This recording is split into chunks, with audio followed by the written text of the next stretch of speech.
جی اظہار صاحب، آپ کو کیا لگتا ہے معاشی طور پر دونوں ممالک جو کلیبریٹ کرنے جا رہے ہیں، ایک بڑی انویسٹمنٹ سعودی عرب کی جانب سے پاکستان میں کی جا رہی ہے، تو خطے میں کیا کردار نبھائیں گے ان فیوچر دونوں ممالک؟ دیکھیں ودیعہ، یہ ہم جذباتی قوم ہیں. یہ مہمان نوازی اپنی جگہ اور ہماری مذہبی اور جذباتی وابستگی اپنی جگہ، لیکن سوال فیکٹس کا ہے اور سوال جو ہے وہ اس کا ہے ٹروتھ فل فیکٹس کا ہے. جی جی دیکھیں، ایک ہے حال اور ایک ہے مستقبل.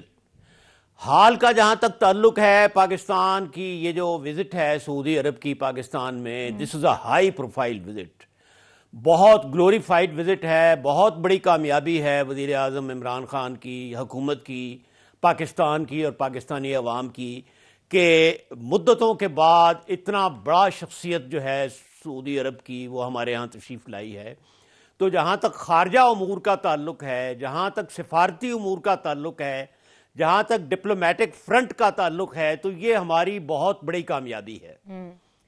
اب جذبات کو ایک سائڈ پر رکھ کر ہم اس کی بات کرتے ہیں کہ جو ہم مسلسل یہ جو کہہ رہے ہیں کہ ہماری اکانومی کے لیے یہ ایک بہت بڑی لیپ ہوگی، ایک بہت بڑی چھلانگ ہوگی. تو آپ کو یاد ہوگا کہ کچھ عرصہ پہلے یہی ہائپ ہم نے کریٹ کی تھی سی پیک کے لیے، اور اب سی پیک کا نام سننے میں نہیں آ رہا. دیکھیں، ساری باتیں صحیح ہیں، لیکن یہ جو ان کی انویسٹمنٹ ہے اور اس کی جو نتیجہ ہوگا وہ مستقبل پر اس کا انحصار ہے. جی ہاں. اور مستقبل پر انحصار جو ہے وہ صرف ان کی انویسٹمنٹ کا نہیں ہے، اس میں 50% سے زیادہ انحصار ہماری کارکردگی پر ہے.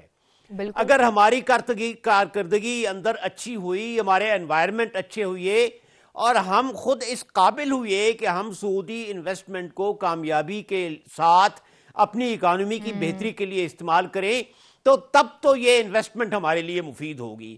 ادروائز جتنے بھی آتے ہیں ڈگنیٹریز باہر سے، سربراہان مملکت، ٹاسک فورسز بنتی ہیں، ایم او یو ہوتے ہیں سائن، وفود آتے جاتے ہیں، لیکن اس کا یہ مطلب ہرگز نہیں کہ ڈیفینیٹلی عملی فائدہ ہوگا.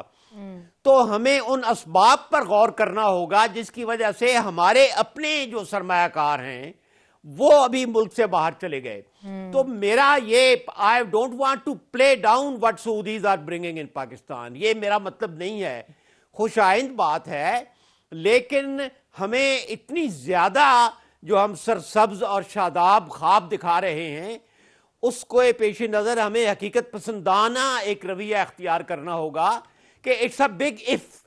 یہ سب اس وقت نتیجہ خیز ہوگا جب ہم اپنی کارکردگی کو اپنے، اس وقت ہمارے ادارے کمزور ہیں، ہمارا انکم ٹیکس سٹرکچر جو ہے وہ ضعیف ہے، ہماری لا اینڈ آرڈر جو ہے وہ ان ریلائبل ہے، ہمارے ہاں بجلی اور دوسری چیزیں جو چاہیے ہیں سرمایہ کاری کے لیے وہ ہمارے ہاں مثبت نہیں ہیں.